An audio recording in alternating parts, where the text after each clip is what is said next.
अल्लाह के 99 बाबरकत नामों के साथ, जिन नामों के साथ ज़मीन और आसमान की कोई शय भी नुकसान नहीं पहुंचा सकती, और वही सबसे बेहतर सुनने और जानने वाला है।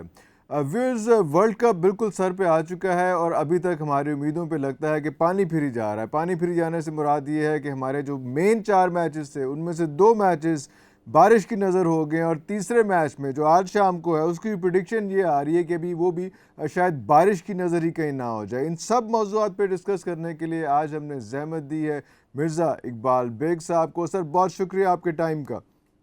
बहुत बहुत शुक्रिया इरफान साहब आपका। सर, आप कैसे देखते हैं इस पूरे के पूरे फीचर को, जो हमने इंग्लैंड में कोई 20-25 दिन वेस्ट किए हैं 4 मैचेस के लिए? आपको लग रहा है कि ये बड़ा अच्छा डिसीजन था हमारा?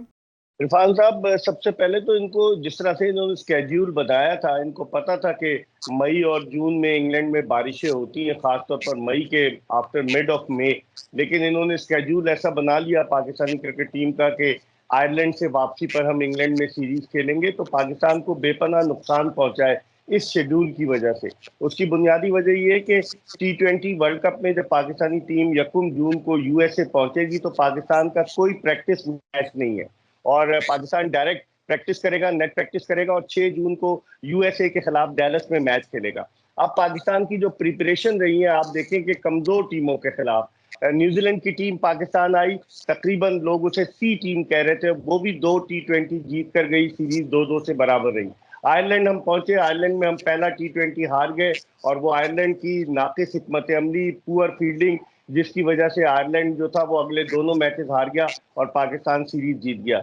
तो मैं समझता हूं कि वर्ल्ड कप से कबल पाकिस्तान की प्रिपरेशन को धचका लगा है।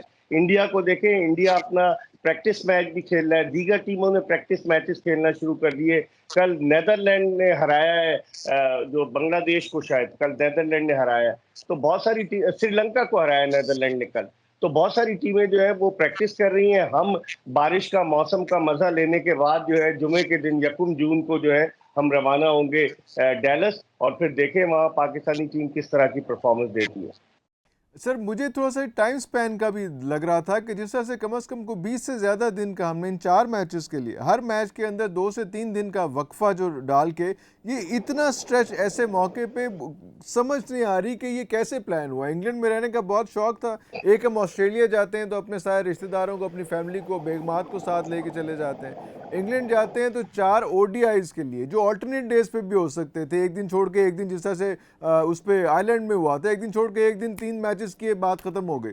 लेकिन इंग्लैंड में मैचेस शुरू होने से पहले भी कोई कम से कम हफ्ते से ज़्यादा टाइम हमने वहाँ पे गुजारा।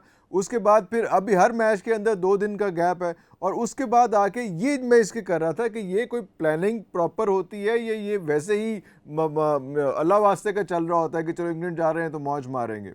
ये कौन डिसाइड करता है? ये इंग्लैंड क्रिकेट बोर्ड डिसाइड करता है, या पीसीबी डिसाइड करता है, या आईसीसी डिसाइड करता है? क्या होता है ये?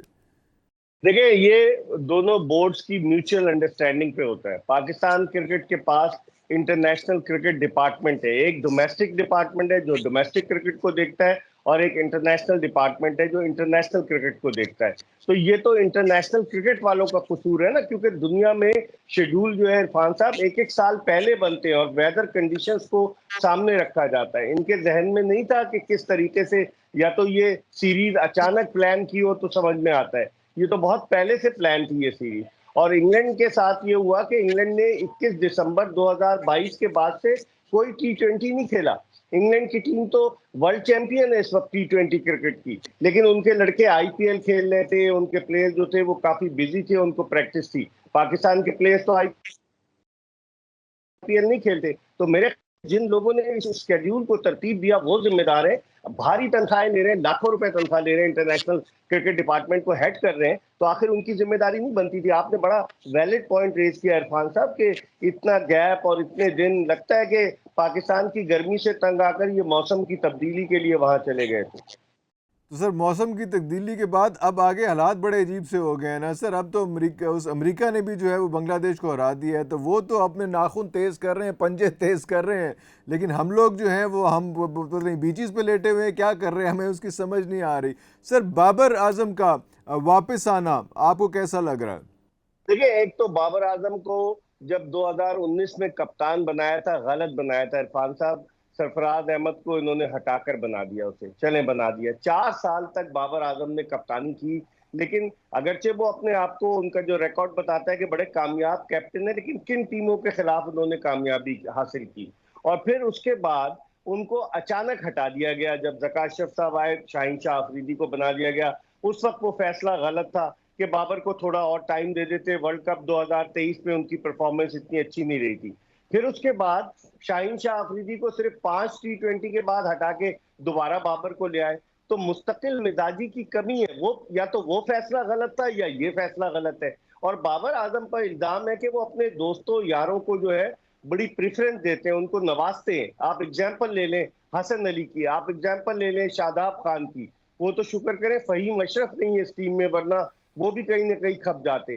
तो वो अपने दोस्तों को नवाजते हैं, और उसकी वजह से पाकिस्तानी टीम का बैलेंस जो है वो अजीब व गरीब हुआ जा रहा है कि किस तरीके से पाकिस्तानी टीम जो है वो परफॉर्म करेगी। मेरे ख्याल में Babar Azam as a captain उस तरह का डिलीवर करने में नाकाम रहे जो एज अ प्लेयर डिलीवर कर रहे हैं, कि इस वक्त उनका शुमार दुनिया के बेहतरीन बैट्समैनों में होता है। लेकिन T20 क्रिकेट में भी उनके स्ट्राइक रेट पर इरफान साहब बहुत सारे सवालात हैं कि बाबर आजम का स्ट्राइक रेट जो है इतना अच्छा नहीं है। गुज़िश्ता मैच में जो बर्मिंघम में हुआ, 26 गेंदों पर उन्होंने 32 रन बनाए, जबकि वो जल्दी चले गए थे। रिजवान पहले ओवर में आउट हो गए थे, पावर प्ले था। तो बाबर आजम की कप्तानी पर सब, और ये उनके लिए टेस्टिंग टाइम है ये वर्ल्ड कप। खुदा न खास्ता इस वर्ल्ड कप में परफॉर्मेंस ऊंच नीच होती है परफॉर्मेंस में, तो मुझे नहीं लगता कि बाबर आजम को आगे जो है कप्तान बरकरार रखा जाए।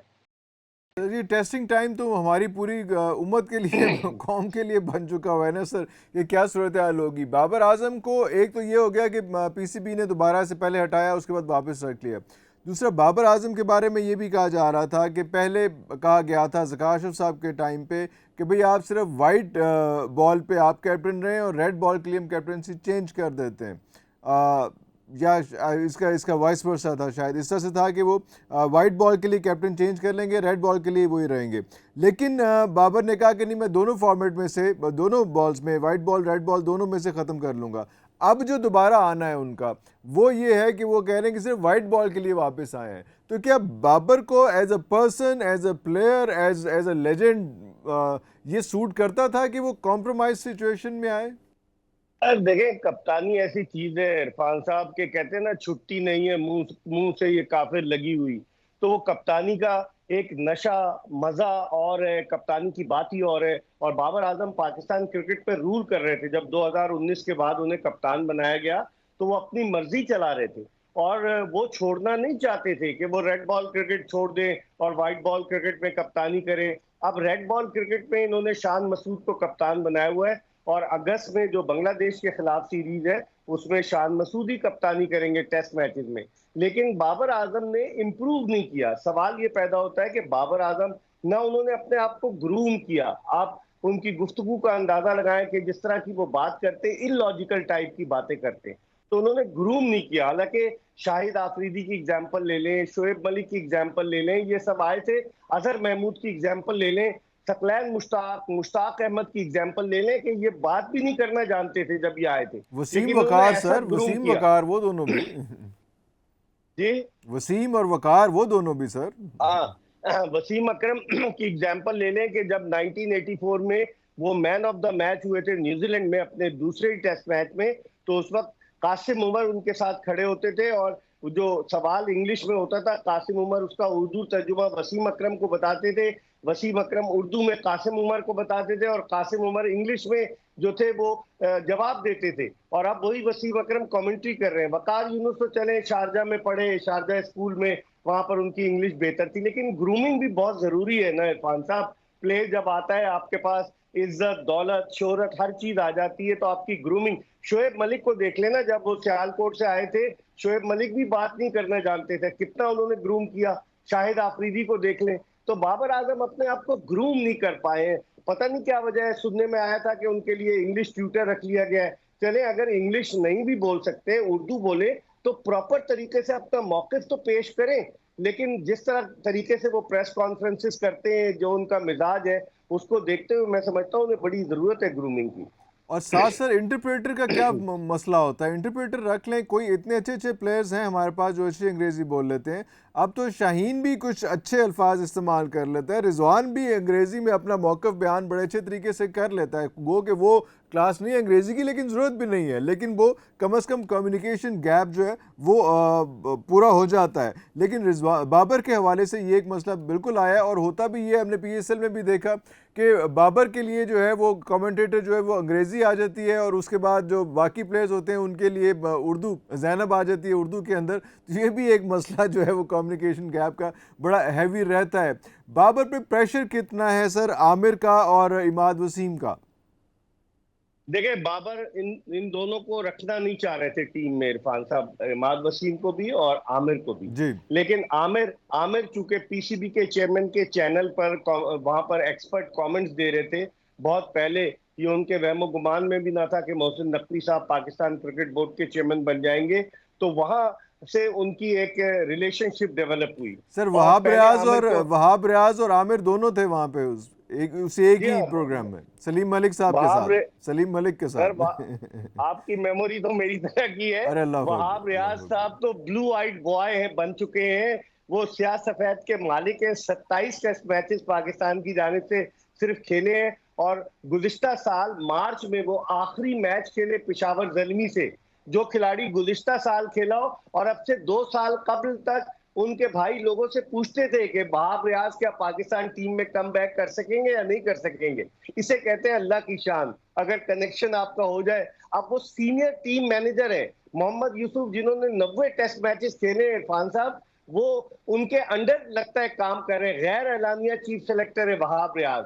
और वहाब रियाज और आमिर दोनों ने वहां एक्सपर्ट कमेंट्स दिए। वहाब रियाज वो निगरान वजीर आला के मुशीर बराए खेल हो गए अब पीसीबी में। अब आप मुझे बताएं ना, सीनियर टीम मैनेजर दुनिया के आप उठा के देख लें, जो स्टाफ है सपोर्टिंग स्टाफ, उसमें कहां सीनियर टीम मैनेजर होता है? टीम मैनेजर होता है। यहाँ पर एक तजुर्बाकार टीम मैनेजर जो है मंसूर राना की सूरत में मौजूद है, लेकिन एक पोस्ट क्रिएट की गई है वहाब रियाज के लिए कि वो सीनियर टीम मैनेजर है। और सोने पे सुहागा ये कि मेरे पास इत्तलात है, इंग्लैंड में वो पाकिस्तानी क्रिकेट टीम के नेट्स में बॉलिंग भी कर रहे हैं, बाकायदा ट्रैक सूट पहनकर, किट पहनकर। तो आप अंदाजा लगाएं कि दुनिया में क्या, फिर तो गैरी कर्स्टन भी बल्ला उठाएं, बैटिंग शुरू कर दें, मोहम्मद यूसुफ भी बैटिंग शुरू कर दें। तो ये बस पाकिस्तान क्रिकेट का अलमिया है। आपने बात की आमिर की और इमाद वसीम की। देखिए, पाकिस्तान में ये होता है कि इमाद वसीम को इसलिए दूर किया गया, तानी के बड़े मजबूत उम्मीदवार के तौर पर सामने आ रहे थे व्हाइट बॉल क्रिकेट में, उनको साइडलाइन कर दिया गया। आमिर चूंकि 4 साल वो नहीं खेले, 2020 में आखिरी मरतबा खेले, और आमिर बड़े नाराज थे, वो क्रिटिसाइज करते थे मिसबा को, वकार यूनुस को, कि इस टीम मैनेजमेंट के अंडर नहीं खेलूंगा। भाई, आपके पास टैलेंट नहीं है क्या जो आप पीछे की तरफ मुड़कर देख रहे हैं? आपके पास इतने फास्ट बॉलर है। जमान खान बेचारा बाहर बैठा हुआ है, एहसान उल्लाह थोड़ा जख्मी है, उसके अलावा और भी वसीम जूनियर जिसे आप कैरी करते रहे, मोहम्मद हसनैन पे आपने इतना इन्वेस्ट किया, तो क्या जरूरत थी मोहम्मद आमिर को लाने की? तो इनसे बाबर आजम की इतनी अंडरस्टैंडिंग नहीं बन पा रही। आप नोट करें, इमाद वसीम से वो जो सर्किल में बॉलिंग करते हैं नई गेंद के साथ, वो बॉलिंग नहीं कराई गई उनसे, उनको कभी खिलाया गया कभी नहीं खिलाया गया। और आमिर की बॉलिंग देखकर आप अंदाजा लगा लें कि आमिर ने सिर्फ 6 विकेटें नहीं है जब से वो वापस आए इंटरनेशनल क्रिकेट में, क्या उनकी कारकर्दगी है। लेकिन हमारे यहाँ वही है इरफान साहब, जिसे पिया चाहे वही सुहागन वाली बात है बस। अभी आपने गैरी कर्स्टन की बात की सर, और वहाब रियाज की बात की, तो हमने एक वीडियो भी देखी पिछले दिनों जिसमें सैम अयूब को गैरी कर्स्टन जो है वो रोबो आर्म से बॉलिंग करा रहे थे और वहाब रियाज में वैसे बॉलिंग करा रहे थे। और कहा जाता है कि सैम अयूब को उन्होंने कोई 1 घंटा स्पेशल प्रैक्टिस करवाई है क्रिकेट की, बैटिंग की, और बाकी प्लेयर्स जो हैं वो अलग नेट में और प्रैक्टिस कर रहे थे। सैम अयूब क्या ये जिस तरह से कहा रमीज़ राजा ने कि वो भी अंडर कुक्ड हैं, अभी वो इस काबिल नहीं है कि वो इस किस्म का फॉर्मेट इस तरह से खेल सकें? 21 मैचेस हो चुके हैं, एक भी 50 नहीं है। क्या कहेंगे इसके बारे में? साइम अयूब में टैलेंट है, वो आए, लेकिन उनकी कमजोरी को पकड़ लिया। आप देखें कि वो हमेशा बैकवर्ड स्क्वायर लेग या लॉन्ग लेग की तरफ स्ट्रोक खेलते हुए आउट होते हैं। अब उनको इतने चांसेस मिल चुके हैं। इस टीम में 2 प्लेयर्स ऐसे हैं जिनको चांसेस बहुत मिले, एक साइम अयूब, एक आजम खान। साइम अयूब आपने खुद बताया इरफान साहब, 21 मैचेस में उसकी परफॉर्मेंस नहीं है। अब उसको इसीलिए, और चूंकि वो बाबर आजम के ट्रस्टेड आदमी है, मंजूर नजर है, बाबर आजम ने उनके साथ पेशावर जलमी की जानिब से इनिंग्स ओपन की और बाबर आजम को बहुत एतमाद है साइम अयूब पर। यही वजह है कि उन पर काम हो रहा है नेट्स में कि बड़ा टैलेंट है, बड़ा पोटेंशियल है, लेकिन ऐसे टैलेंट का, ऐसे पोटेंशियल का क्या फायदा जब आप इंटरनेशनल लेवल पर डिलीवर करने में नाकाम रहे। मेरे ख्याल में अब साइम अयूब के लिए वक्त आ गया। मेरी छठी हिस्स कह रही है, आप देखिएगा, अगर खुदा न खास्ता साइम अयूब नाकाम हुए एक आध मैच में, अभी एक इंग्लैंड से है, एक अमेरिका से है, तो मुझे लग रहा है कि दोबारा बाबर आजम और मोहम्मद रिजवान जिस तरह की पिचेज है यूएसए में या वेस्ट इंडीज में, कहीं एज एन ओपनर आपको नजर ना आए, क्योंकि फखर जमान ने अपने आप को मेंटली तैयार कर रखा है नंबर 4 के लिए। तो साइम अयूब के लिए मौका है, शायद यही वजह है। गैरी कर्स्टन उन पर काम कर रहे हैं। गैरी कर्स्टन खुद भी लेफ्ट हैंडेड बैट्समैन थे और उनके भाई पीटर कर्स्टन भी खेले साउथ अफ्रीका से, बड़े जबरदस्त कोच है। अब अगर इस काम का रिजल्ट नहीं आया तो डेफिनेटली फिर साइम अयूब के लिए बहुत मुश्किलात पैदा होंगी। सर साइम अयूब इस वक्त तो ये लग रहा है कि इतने ब्लू आइड हैं कि पाकिस्तान की पूरी टीम के अंदर सिर्फ साइम अयूब ही हैं जो जिनकी पोजीशन फिक्स है कि उन्होंने ओपनर आना है, वरना तो बाबर भी और रिजवान भी और बाकी सारे भी, शादाब को भी आगे पीछे कर लिया, सबको खिला दिया, कभी चौथे नंबर पे, कभी पाँचवें नंबर पे, छठे नंबर पे। जिसकी पोजीशन जो मुस्तहकम है वो सारी सिर्फ और सिर्फ साइम अयूब की है। तो ये ज़्यादा नहीं लग रहा कि अब ज़्यादा हो गया, जबकि हमारे पास उस्मान खान हम बड़े शौक से लेके आए हैं। उस्मान खान को एक भी मैच में ओपन नहीं कराया, हालांकि वो भी ओपन करते रहे और बड़े बहुत बेहतरीन रिजल्ट्स दिए हैं। बिल्कुल आपने सही निशानदेही की इरफान साहब। उस्मान खान अपनी कश्तियां जलाकर आए हैं। यूएई से वो क्वालिफाई कर गए थे, लेकिन उन्होंने पाकिस्तान खेलने को तरजीह दी। आयरलैंड के खिलाफ कोई मैच उन्हें नहीं खिलाया गया, इंग्लैंड के खिलाफ एक मैच में उन्हें नहीं खिलाया गया। लगता, मैंने आपको पहले भी कहा, दोबारा कह रहा हूं कि बाबर आजम को बहुत ज्यादा एतमाद है। जो आप ब्लू आइट की बात कर रहे हैं ना, साइम अयूब की, वो बाबर आजम उन पर बहुत ट्रस्ट करते हैं। लेकिन आखिर कब तक? ये पाकिस्तान की टीम है। बाबर आजम का ये डिलेमा है कि बाबर आजम जिसको पसंद करते हैं उसको अपने साथ ही रखते हैं। हसन अली की एग्जांपल ले लें कि 9 सितंबर 2022 तक उन्होंने आखिरी टी20 खेला, उनको दोबारा ले आए, फिर उन्होंने अपना टी20 मई में इस महीने खेला आयरलैंड के खिलाफ और 3 ओवर में 43 रन दिए। तो बाबर और शादाब खान की एग्जांपल ले लें, शादाब खान से बॉलिंग कराए जा रहे हैं, वो पिट रहे हैं, 4 ओवर में 55 रन, आयरलैंड के खिलाफ 4 ओवर में 53 रन। तो बाबर आजम का अलमिया ये है कि बाबर आजम जिस पर एतमाद कर रहे हैं, अंधा एतमाद करते हैं, जिसकी वजह से नुकसान हो रहा है। अब वक्त आ गया है, ये पाकिस्तान की टीम है, ठीक है कप्तान की चलती है, कप्तान जो है वो सिपा सालार होता है टीम का, लेकिन कब तक, आखिर आप कब तक रिलाय करते रहेंगे उन चले हुए कारतूसों पर जो काम नहीं आ रहे? तो आपको सोचना पड़ेगा। और वर्ल्ड कप जैसा बड़ा इवेंट है इरफान साहब, मुझे तो लग रहा है इस वर्ल्ड कप के बाद अगर खुदा ना खास्ता परफॉर्मेंस अच्छी नहीं हुई तो बाबर आजम की कप्तानी पर भी सवाल उठ जाएगा। सर वहाब रियाज के बारे में अगर दोबारा वहाब रियाज पे आऊँ, और वो जो आपको एक एडिशनल जो पोस्ट उनको मिली है, जो वो साथ साथ जो है वो वहाँ पे बॉलिंग भी करा रहे हैं और वो डग आउट के अंदर भी होते हैं, ड्रेसिंग रूम के अंदर भी होते हैं, तो कई लोगों ने जब डिस्कशन हुई तो ये भी कहा कि उनको ख़ास तौर पे ये असाइनमेंट दी है क्योंकि उनको ख़तरा है कि मोहम्मद आमिर और इमाद वसीम और बाबर और शाहीन शाह अफरीदी, आई रिपीट शाहीन शाह अफरीदी, ये इन आपस में इनकी इक्वेशन कहीं डग आउट के अंदर या ड्रेसिंग रूम के अंदर या वैसे प्रैक्टिस के दौरान ख़राब ना हो जाए, इसलिए वहाब को वहाँ पे बिठाया कि वो मेक श्योर करें कि डिसिप्लिन इस तरह का मेंटेन रहे वहाँ पे, क्योंकि ये वहाब का और बाकी सब का ही प्लान था कि आमिर को वापस लेके आना है, इमाद को वापस लेके आना है, शाहीन को हटाना है। शाहीन को हटाने के बारे में एक और बात भी आई और वो उसके बाद उसको रफा दफा भी कर दिया गया कि शाहीन ने कहा कि मैंने वाइस कैप्टन नहीं बनना। तो ये सारी चीज़ें सेटल करने के लिए वहाँ पे उसको वहाब रियाज को जो है वो एक किस्म का प्लेस किया हुआ है, प्लांट किया हुआ है। Do you agree with this or not?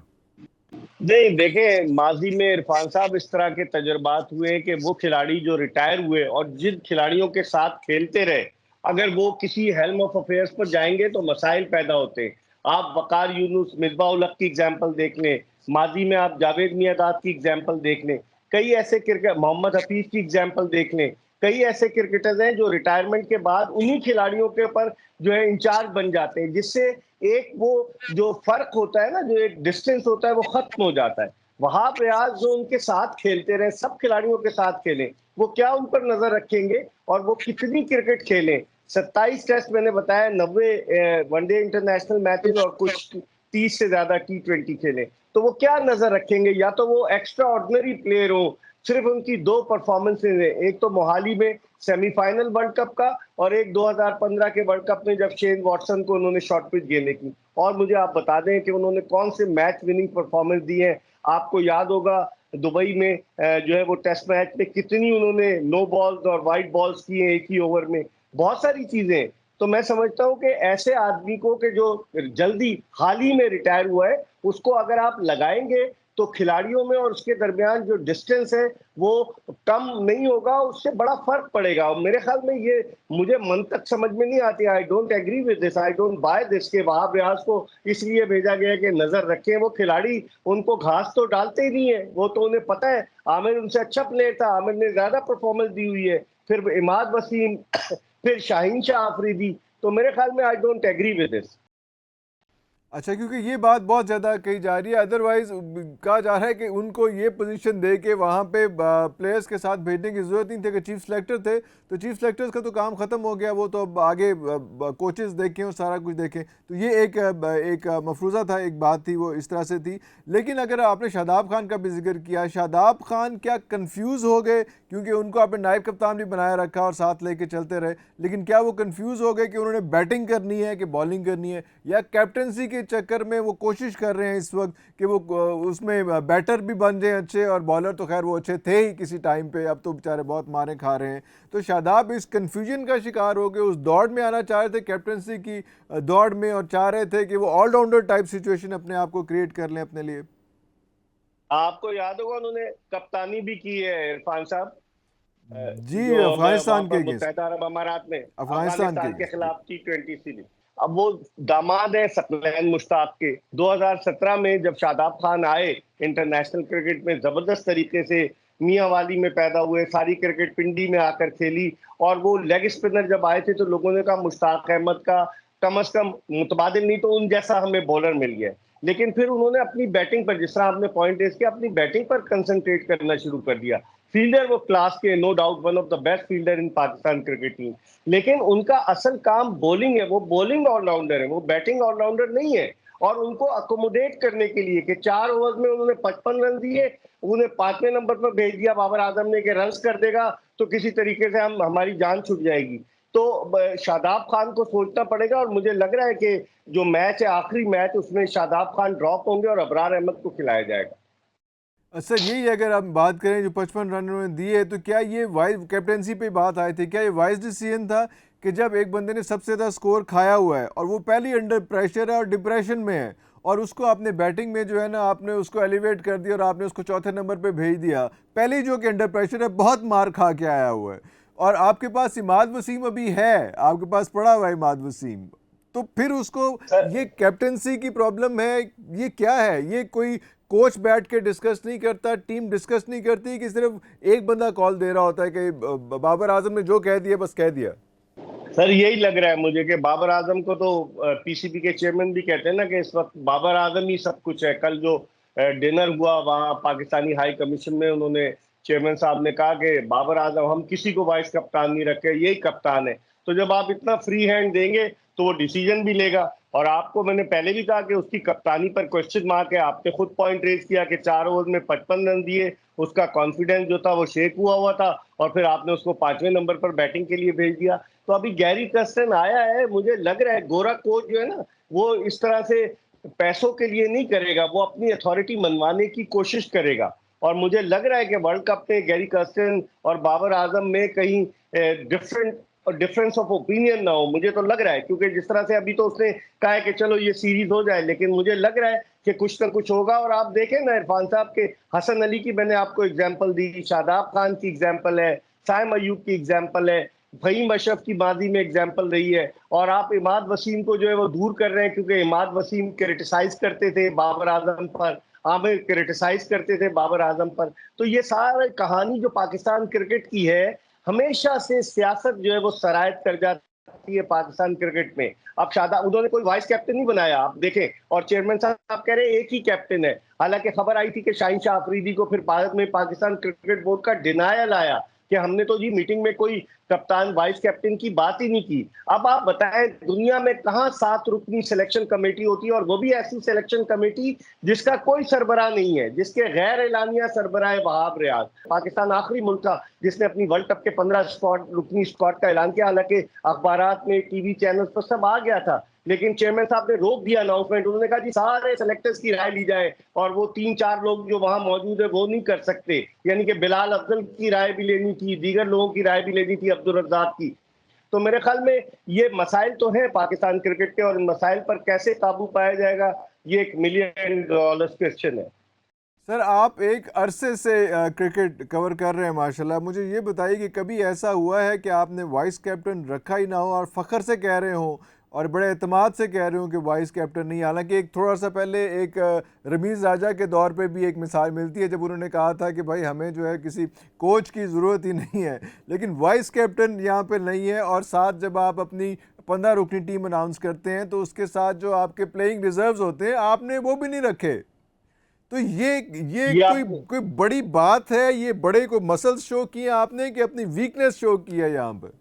देखिए सर, पाकिस्तान में हेल्म ऑफ अफेयर्स पर, खास तौर पे पाकिस्तान क्रिकेट बोर्ड, जिसे स्पोर्ट्स में पाकिस्तान में सोने की चिड़िया समझा जाता है, जब हेल्म ऑफ अफेयर्स पर सियासी बुनियादों पर तकर्रुर होगा, पसंद नापसंद की बुनियाद पर तकर्रुर होगा, तो फिर यही हाल होगा कि जब आपको ज्यादा वाकफियत नहीं है, माना कि आप बहुत अच्छे एडमिनिस्ट्रेटर हैं, आप बेहतरीन तरीके से चलाते हैं, लेकिन एडमिनिस्ट्रेटर के साथ साथ इस खेल की नो हाउ होना भी बहुत जरूरी है। आपको अगर आप वहाब रियाज जैसे मुशीर अगर बताएंगे तो आप मुझे बताएं ना, तो ये बहुत सारी चीजें हैं जो काउंट होती हैं। अल्लाह करे कि पाकिस्तान अच्छा परफॉर्म करे। कल चेयरमैन साहब ने कहा है कि अब 1 महीने तक टीम पर तनकीद नहीं करें और टीम जो है वो फाइनल में पहुंचेगी। एज अ पाकिस्तानी हम सब की दुआ है कि पाकिस्तानी टीम फाइनल में जाए। पाकिस्तान का पास रिकॉर्ड अच्छा रहा है, 2021 के T20 वर्ल्ड कप के सेमीफाइनल में पहुंचे, 2022 के T20 वर्ल्ड कप के फाइनल में पहुंचे। लेकिन अब जो हालात बता रहे हैं इरफान साहब, ज्यादा तवक्कुआत, ग्राउंड रियलिटी की बुनियाद पर मैं कहूंगा ज्यादा तवक्कुआत न रखी जाए। अब देखें कि पाकिस्तान कैसा परफॉर्म करता है। सर, अब ज़्यादा तवक्कुआत कैसे ना रखें सर? एक ही चीज़ है जो हमारे मुल्क में थोड़ी सी ज़रा ग्रूम कर रही है, परफॉर्म कर रही है, तो उस पर कैसे तवक्कुआत ना रखें? लेकिन आप देखते हैं कि आपके जो बॉलिंग लाइनअप जो है इस वक्त बहुत ज़बरदस्त है। आपके इस वक्त जो आपके पास स्पिनर्स का जो एक पाए है वो बुरा नहीं है। आपके पास मिडिल ऑर्डर में वैसे बुक्स में जो प्लेयर्स हैं वो अच्छे हैं। ओपनिंग पेयर जो है वो आपके पास, वो चले आगे पीछे करके जो कुछ भी है, अब आपके पास कॉम्बिनेशन बहुत बेहतरीन है। ये एक कहा जा सकता है कि एक दो बंदों के अलावा कोई प्लेयर, कोई टीम, कोई माठी इतनी बुरी नहीं है। अब सिर्फ ये है कि इन्होंने जुड़ के खेलना है।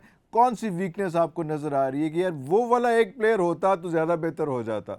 मेरे ख्याल में सर उसामा मीर को होना चाहिए था। आपने आदिल रशीद को देखा कि किस तरह की वो बॉलिंग कर रहा था। जो कॉम्बिनेशन आपने बनाया वो समझ से बाहर है।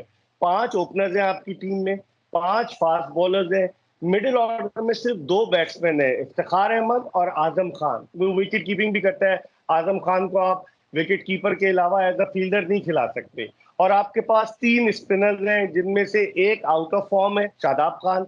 एक जो है वो क्रिकेट की बस के तनहा मुसाफिर की तरह टीम के साथ ट्रेवल कर रहा है, साइट सीइंग कर रहा है, अबरार अहमद। और एक है इमाद वसीम, जिस पे कप्तान को कुछ ज्यादा ट्रस्ट नहीं है। तो अगर आपकी इस कॉम्बिनेशन को देखें इरफान साहब, तो इस कॉम्बिनेशन में आप सही कह रहे हैं कि एक दो चीजें सही हो जाए तो बेहतर हो सकता है।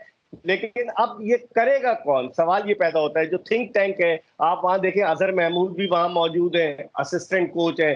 मोहम्मद यूसुफ अपने जमाने के बेहतरीन बैट्समैन, वो वहां मौजूद हैं। गैरी कर्स्टन टॉप के कोच, जिनकी कोचिंग में 2011 का वर्ल्ड कप भारत जीता 50 ओवर का, वो वहां मौजूद है। पाकिस्तान क्रिकेट के जो सबसे ज्यादा काबिल एतबार आदमी वहाब रियाज, वो वहां मौजूद है। तो इतने सारे लोग तो मौजूद हैं, फिर आप इनसे, मतलब इस थिंक टैंक से और क्या तवक्को कर सकते हैं अगर ये डिलीवर ना कर पाए। सर, हमारे एक दोस्त हैं, उन्होंने बड़ा अच्छा इस बारे में एक स्टेटमेंट दी थी, मैं ज़रूर कोट करूंगा। सनाउल आप जानते होंगे, बड़े अच्छे जर्नलिस्ट हैं क्रिकेट के।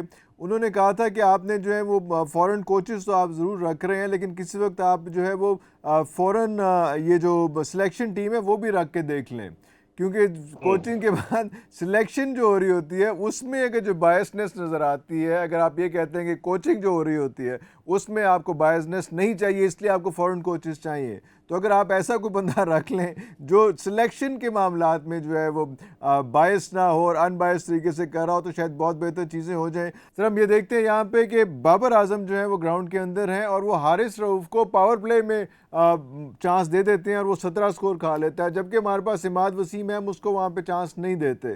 तो ये चीज़ें ग्राउंड के अंदर कौन सीधी करेगा सर?